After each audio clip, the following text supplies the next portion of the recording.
اور بے حیاؤں کو جب اللہ پکڑتا ہے اگلی پچھلی برابر کر دیتا ہے۔ میرے بھائیوں، آج کا سارا معاشرہ وہ بے حیائی کی طرف سرک رہا ہے۔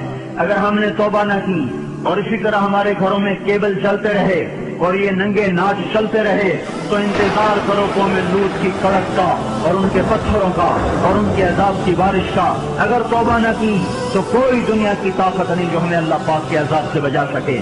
اگر یہ موسیقی کی تانیں اسی طرح بکھرتی رہیں اور عورتیں اسی طرح اڑیاں ہو کے بازاروں کی زینت بنتی رہیں اور یہ نوجوان اسی طرح ناچتے پھرکتے رہے اور گانے پہ سر جھومتے رہے اور سود کی عمارتیں بلند و بالا بنتی گئیں اور حرام کی کمائیاں چلتی گئیں اور مظلوم کی ہائے ہائے بڑھتی گئی اور ظالم کا نشہ بڑھتا گیا، تو وہ دن دور نہیں ہے کہ جب ان پر بھی قوم آگ کے کوڑے برس نہ جائیں اور قوم لوط کی بجلیاں کڑک نہ جائیں اور ان کے پتھر برس نہ جائیں کہ ہمارا معاملہ جلدی میں آتا ہے، ہم پہلے پکڑے جاتے ہیں، ہم پہلے پکڑے جاتے ہیں۔ اور یہ میرا اللہ سن رہا ہے، میں اسی کے دعوے پہ یہ بات کر رہا ہوں کہ ساری دنیا کے باطل پر بھی اللہ کا ہاتھ پڑ چکا ہے، اللہ کا ہاتھ پڑ چکا ہے۔ یہ معاشرہ بے حیائی کی حدود پر آ چکا ہے، یہ معاشرے سے سور شرماتا ہے۔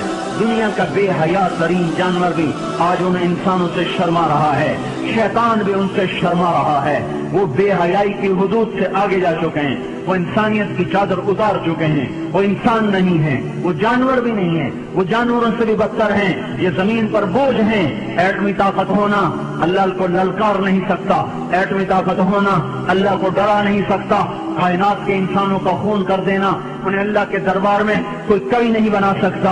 ان قریب اللہ کا ہاتھ پڑنے والا ہے، وہ پکڑ کے دکھائے گا۔ وَكَذَلِكَ أَخْذُ رَبِّكَ إِذَا أَخَذَ الْقُرَىٰ وَهِيَ ظَالِمَةٌ إِنَّ أَخْذَهُ أَلِيمٌ شَدِيدٌ۔ اللہ تعالیٰ بے حیاؤں کو مہلت نہیں دیتا، اللہ تعالیٰ بے غیرتوں کو مہلت نہیں دیتا۔ اللہ تعالیٰ ان کی رسی کھینچے گا، ان کی زمینیں ٹوٹیں گی، ان کی عمارتیں فلک بوس وہ سجدے میں گریں گی اور یہ نظام اللہ ملیا میٹ کرے گا۔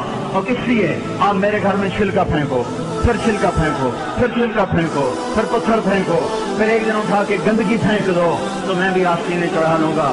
کیا سمجھ رکھا ہے؟ میری شرافت سے ناجائز فائدہ اٹھاتے ہو، میں کب تک تیرا برداشت کروں؟ تو میرے گھر کو گندا کرتا ہے۔ یہ دھرتی اللہ کی ہے، یہ زمین اللہ نے بنائی تھی، اللہ نے بچھائی تھی، یہ آج بھی اللہ کی ہے، یہ کل بھی اللہ کی رہے گی۔ یہ فضائیں اللہ کی ہیں، آسمان اللہ کا ہے، چاند سورج اللہ کے ہیں۔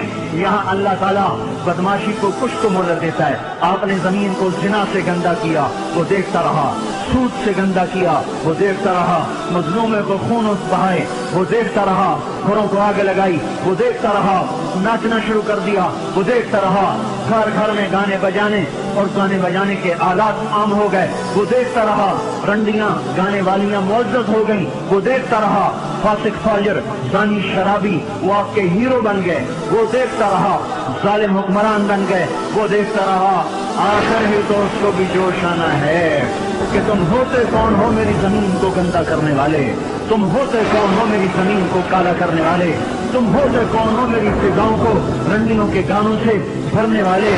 میں خود آ رہا ہوں، اقام اللہ فلا تستعجلوہ، جلدی نہ مچاؤ، میں آ رہا ہوں۔ جئنا إلى الدنيا كي ندعو إلى الله، لننشر الخير في الكون الذي حارى، ونرسل العطر من روض الهدى الزاهي، ويشرق السلم أنوارا وأنوارا.